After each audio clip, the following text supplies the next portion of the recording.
Bonjour à toutes et à tous. Aujourd'hui, on va pas parler de sexualité, on va parler d'argent.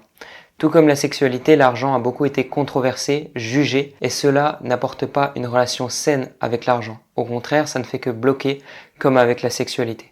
Aujourd'hui, j'aimerais vous partager mon expérience et ce que j'ai pu apprendre ces dernières semaines, ces derniers mois, au sujet de l'argent. Et comment est-ce qu'on peut le mettre au service de quelque chose de plus grand, afin qu'il ne nous limite plus, qu'il ne nous piège plus, et que pour autant, il nous apporte de la matière, des moyens afin de concrétiser de merveilleux projets, afin d'apporter du confort dans notre vie. J'aimerais commencer par cette première phrase. On est beaucoup à chercher à devenir riche.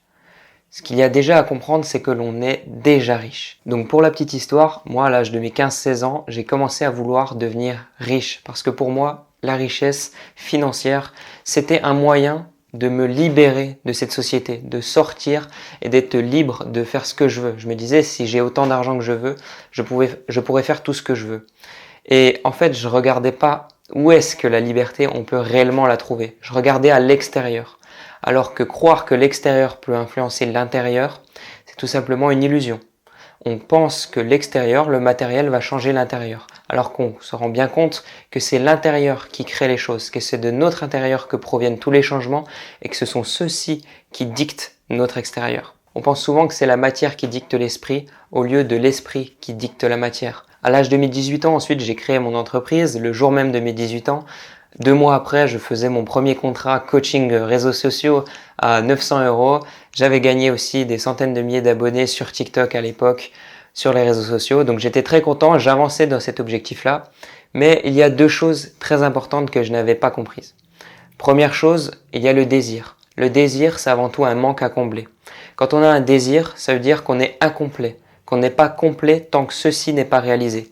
Or, une fois qu'on réalise ce désir, par exemple de gagner 10 millions d'euros avant 25 ans, comme je pouvais avoir auparavant, quand on réalise ce désir, ensuite on va chercher quoi une fois qu'on a ces 10 millions? On va chercher les 50, on va chercher les 100, etc., etc. Le désir, c'est comme un poison, sauf qu'une fois qu'on le boit, on en cherche un nouveau.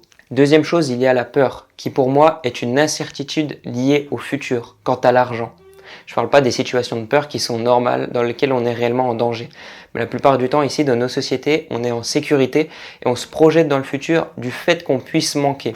Donc on se bride dans le présent, on se compresse et on reste dans cette peur. Ensuite, on agit par peur, on agit par désir. Donc, de par notre nature intérieure, on agit depuis des espaces émotionnels et mentaux qui sont dictés par la peur et par le désir. Donc, ça crée quoi? Puisque l'intérieur crée l'extérieur, plus de peur et plus de désir. À l'inverse, en commençant à agir davantage depuis cet espace conscient, depuis cet espace d'amour intérieur, qu'est-ce qui se passe dans notre vie?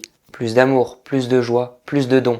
On pense souvent que le fait de réaliser un travail professionnel, par exemple, par amour, par don sincère, ça amène à de l'inaction, ça ne produit rien derrière.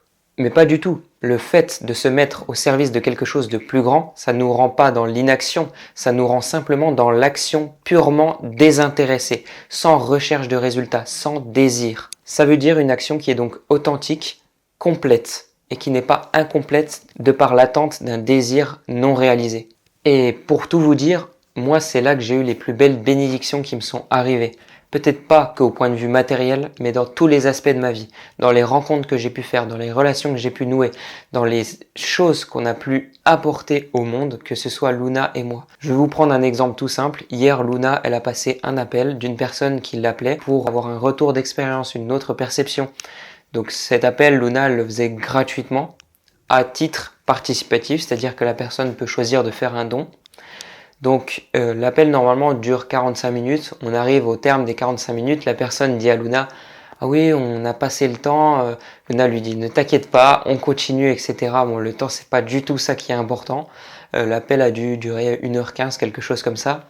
Et à la fin, en fait, Luna, peu importe qu'il y ait un don ou pas à la fin de l'appel, c'est une joie en fait de pouvoir apporter quelque chose à l'autre, de pouvoir donner sincèrement, de pouvoir communiquer une partie d'amour en fait à l'autre. C'est cela en fait le réel cadeau. Peu importe s'il y a un don à la fin ou pas, ça ne change rien. On est en totale adéquation avec ça et on est totalement heureux de faire un appel gratuitement. Et à la fin, suite à l'appel, la personne a renvoyé des messages, etc. Elle avait été touchée de ce que Luna avait pu lui apporter et dans quelle mesure elle l'avait fait. Et du coup, il y a eu un don également de 60 € de la personne. Et là, à ce moment-là, c'est pas je paye Luna, c'est je donne, je décide de donner parce que j'ai ressenti cet élan à l'intérieur de moi. Et puisque Luna a donné sincèrement, l'autre personne le ressent et ressent cet élan également de donner en retour. Et il n'y a pas d'obligation de contrepartie. La personne n'est pas obligée de payer. Et c'est justement pour ça que c'est beau, parce que la personne fait un don. Maintenant, j'aimerais donner une phrase de Paramahansa Yogananda, qui est un très grand saint, qui a vécu en Inde et qui est venu apporter des enseignements du côté occidental. Donc il a su adapter justement le côté matériel de l'Occident à la philosophie spirituelle de l'Orient. Et il a dit une phrase qui m'inspire beaucoup, qui est la possession de biens matériels, de richesses matérielles sans la paix intérieure, c'est comme mourir de soif en se baignant dans un lac. Et c'est également pour cela que Jésus disait « Cherchez le ciel et ensuite le reste vous sera donné par surcroît ». Parce que celui qui effectue au préalable une transformation intérieure va apporter de l'amour dans chacun des aspects de sa vie et ne sera donc plus intéressé, n'aura plus de désir, n'aura plus de recherche quant à l'argent. Il sera donc totalement délié des attraits du pouvoir, des attraits de la possession, de l'attachement quant à tous ces biens matériels. Vous faites d'abord germer cette ouverture dans votre cœur. Et c'est pour ça que Yogananda mettait en garde les personnes qui cherchent la richesse matérielle avant de faire un travail pour avoir une paix intérieure. Parce que ceux-ci vont tomber justement dans la soif. Ils ne seront jamais satisfaits. Ils auront toujours de l'attrait, ils auront toujours de l'attachement. Ils seront empoisonnés par ces biens matériels. Ils ne sauront pas les mettre au service de quelque chose de plus grand. Et Jésus le disait, par contre, si on cherche d'abord cette paix intérieure, si on cherche d'abord ce travail intérieur, cet amour, et bien naturellement, il se reflète à l'extérieur. Donc naturellement, une certaine abondance se dégage. Alors c'est peut-être pas des millions d'euros, entre guillemets, ça dépend si notre chemin est fait pour que l'on fasse des projets qui nécessitent des millions d'euros pour faire la volonté du plus grand. Mais si c'est une vie où on n'est pas forcément extrêmement riche, on ne manquera jamais de rien. Donc à ce moment-là, une fois qu'il y a ce travail intérieur, que vous cherchez à réellement agir de par vos ressources matérielles vers le bien commun, d'apporter de l'amour à travers vos richesses matérielles, eh bien oui, vous ne pensez plus personnellement. Vous pensez impersonnellement à travers votre argent. Même si l'impersonnel est en réalité très personnel. Parce que vous voyez qu'en agissant depuis cet espace-là, vous vous faites extrêmement de bien. Par le don sincère, c'est vous le premier à qui vous donnez. C'est vous qui êtes récompensé. C'est cela la réelle récompense derrière le don. Donc derrière quelque chose d'impersonnel, en réalité c'est très personnel puisque tout n'est qu'un. Donc quand vous renvoyez quelque chose à l'autre, vous le renvoyez d'abord à vous-même. À ce moment-là, on envoie un message qui est très fort, c'est que peu importe ce qu'il y a à l'extérieur, peu importe la vie par exemple de mes proches, de ma famille, la vie de la société, peu importe mes désirs, peu importe les structures mentales dans lesquelles j'étais, tout ça, ça s'efface et je mets ce bien matériel, cette richesse matérielle uniquement au service de quelque chose de plus grand.